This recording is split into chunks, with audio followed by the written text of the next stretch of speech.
আমি চুপ করে থাকতে পারিনি। আমি এখানে প্রতিবাদ জানানোর জন্য এসেছি। আমি আমি একজন মুসলিম হয়ে আমি এত চুপ করে থাকতে পারিনি। আমি একদম বাসায় চুপ করে থাকতে পারিনি। কষ্ট হয়েছে দেখে এগুলা? যখন দেখেছো তখন কি মনে হয়েছে? কেন আমার ভাই বোনদের উপর, কেন এত ছোট বাচ্চাদের উপর অত্যাচার করছে?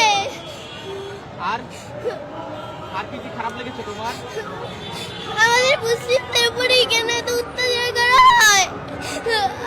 এই যুদ্ধ বন্ধ, আর এটাই চাই আমি। এটাই চাও? আল্লাহর কাছে দোয়া করছো? জি, কি দোয়া করছো তোমার ছোট ছোট ভাই বোনদের জন্য? এই যুদ্ধ যেন বন্ধ হয়। আমার আমার মতো ছোট বাচ্চারা ঘাস লতা পাতা খেয়ে বেঁচে আছে, ওদের কিচ্ছু নেই। ওদের আমরা কি সুন্দর করে ঈদ পালন করেছি, ওরা ঈদের দিনও গুলি খেয়েছে, ওরা ঈদের দিনও মৃত্যু হয়েছে ওদের। ঠিক আছে বাবা, দোয়া করবো তাদের জন্য। ওদের জন্য তো আমার সবসময় থাকবে।